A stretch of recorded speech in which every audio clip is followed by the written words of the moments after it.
So, today I was going to do some reading, and I'm going to be reading from the book Daily Om, and the author is Madisyn Taylor, and she has a website where she posts little inspirational stories on a daily basis, and she's got a couple books as well.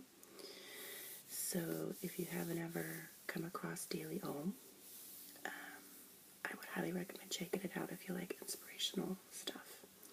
And so the website, I think, is dailyom.com, and I'll put the information down in the description box.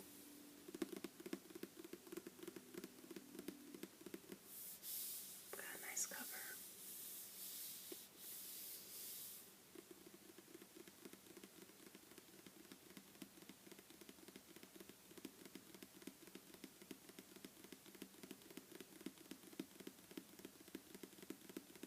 I really like that sound.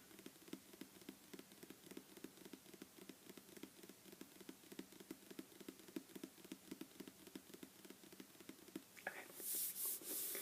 So I like to use books, kind of like oracles sometimes, especially ones that have small little sayings and stuff. So that's what we're going to do.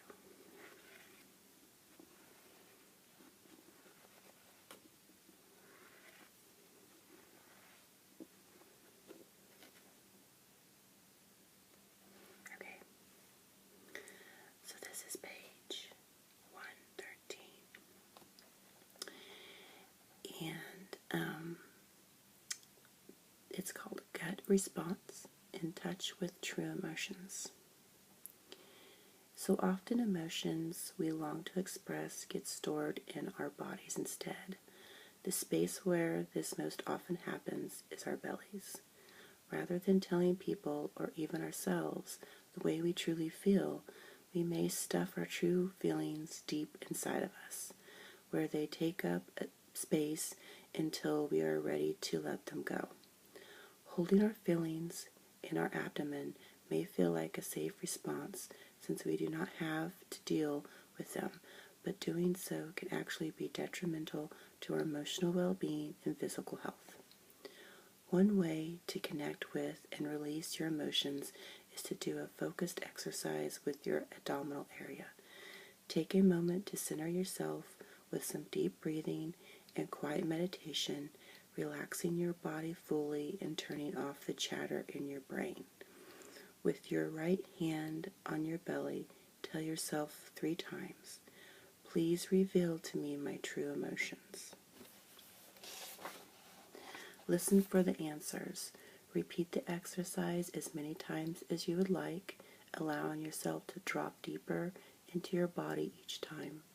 Notice any physical response in the abdominal area, whether you have a warm, relaxed feeling in the middle of your body or feel tight knots in response to whatever emotions come up. You may even want to write down any answers that come to you. Remember that the body does not lie. Releasing your pent-up feelings from your belly can prevent disease and allow you to live a more authentic and expressive life. Sometimes, if too much emotional energy builds up inside, a blowout can result and cause discomfort. You can help alleviate this compression by doing the same exercise and adding sound to your emotional release. The more guttural the noises emitted through your mouth, the more emotions you are likely letting go. Releasing your emotions from your belly does not have to be painful and hard. Rather, it can be organic and effortless. It is important not to judge whatever comes up for you. We tend to stuff our feelings in our bellies when we are ashamed of them or are not ready to express them. There is nothing wrong with having them, whatever they may be. You cannot help it. If anything, you can help yourself by acknowledging the truth of your emotions so that you can set yourself free. That's interesting. I'm going to have to write that page down. What page was that? I might have to come back to that one later. So they're, like I said, they're really short. And anyway, so So I think we've got time to do one more.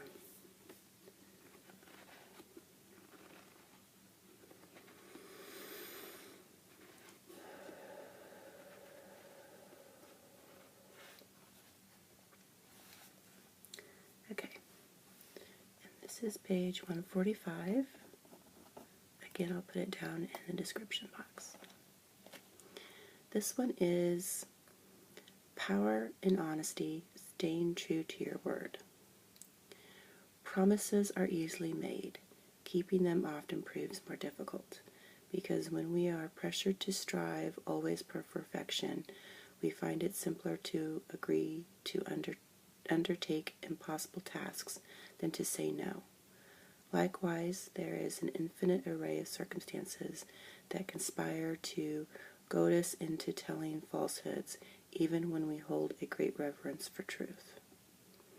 When you endeavor to consistently keep your word, however, you protect your reputation and promote yourself as someone who can be trusted to be unfailingly truthful.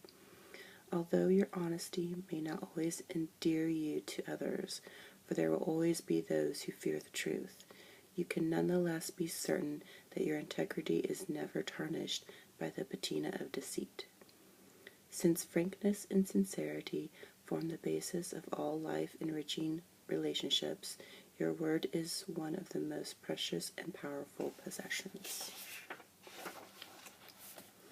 When we promise more than we can deliver, hide from the consequences of our actions through falsehoods, or deny our true selves to others, we hurt those who were counting on us by proving that their faith was wrongly given.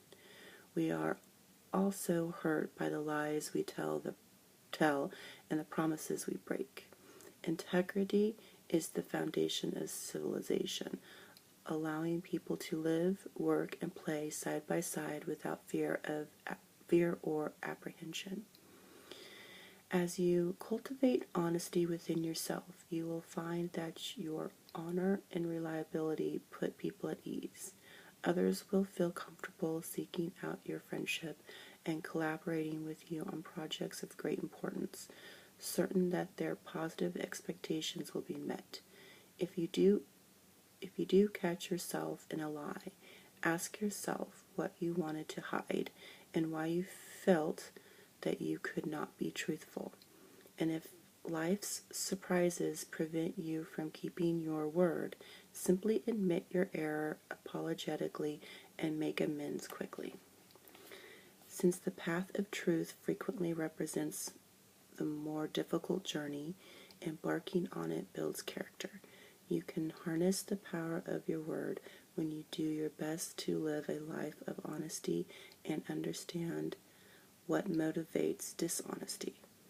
In keeping your agreements and embodying sincerity, you prove that you are worthy of trust and that you perceive values as something to be incorporated into your daily existence.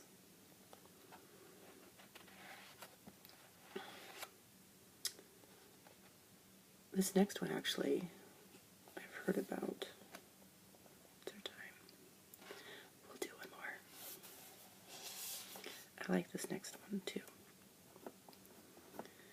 Page 147. A place for worries, surrender box.